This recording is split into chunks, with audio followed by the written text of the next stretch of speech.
Hello, my name is Rosetta Kionis. I'm in the A&P class. For this lab experience, we're doing naming the parts of the skull. We were told to list 30 parts, and here's my list of the parts that I will be naming, highlighted. So, to get started, I'm really nervous. Please excuse me if I'm not saying all the words correctly. I'm having a hard time pronouncing them. But, let's get started. First, we will start with the lateral view, the side here. I'll do all the stuff on the side, and then I'll switch to the anal view, the front. Okay, so we have, first we have the coronal suture, across here, right across here. Then I have the squamous suture, which goes kind of like in a little half circle here, across here. And then, of course, you have the temporal bone here. You have the occipital bone, which comes across here, the back. And then I have the lamboidal suture, that goes right back here. Right back here, the angle. You have the mandible coidal, which is right in here. Right up in there, right where your ear is. Then you have your external audio canal, which is back in the ear here.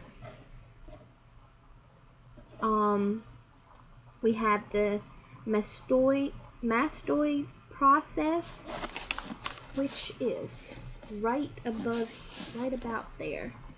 Right there. You have the, let me see if I can say, styloid process, which would be right back here. I'm sorry, that's the back of the circle. Right back here. Let me show you on this side. Right about here, it would hang right in here. Then you have the mandible ramus, which is in here. Right on the mandible. Of course, this is the mandible here. The whole mandible body.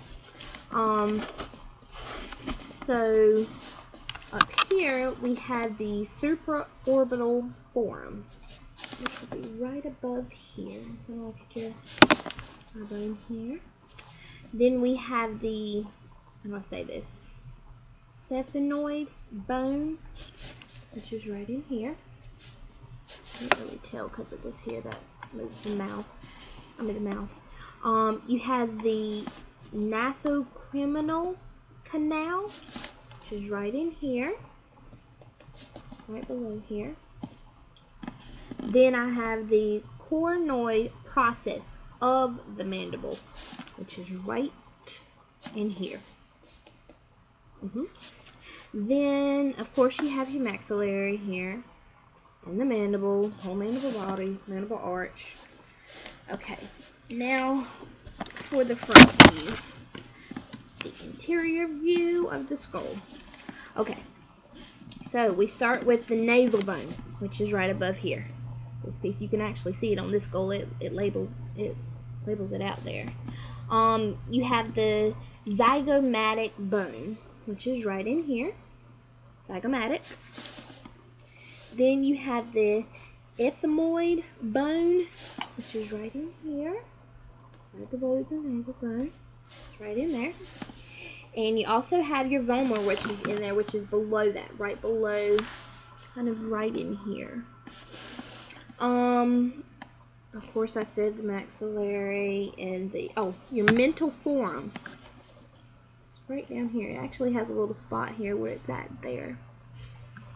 And of course, let's go back at the top. You have your frontal view. You have your, how do I say that? Perinatal bone in here. Then you have your optic canal, which is back up in here, but it's kind of to the top up here in the middle. You have your superior orbital fissure, which is pretty much at the top, but straight back in there, right up in there. Then you have your lacrimal bone, which is kind of in the corner of the middle here, straight back. You have how do I say this? Infraorbital forearm, which is right in here. Because if you look right in the nose, it would be right on the sides, right in the middle, on both sides. You have your middle nasal, how do I say this? Cointure, which is on each side, middle and the top here, between the nose. You have your anterior nasal spine, which is right in here, the spine of the nasal there. I think that's about it. I think I said all 30. Mandible, maxillary, frontal. You have your sagittal, suture. What else am I missing? I think that's it. I think I said all of them, all 30. I don't think I'm missing anything. Alright, well, I hope I did a good job. I'm really super nervous. That's all 30 parts of the skull that I picked from the list that you gave us. Alright, thank you. My name is Rosetta.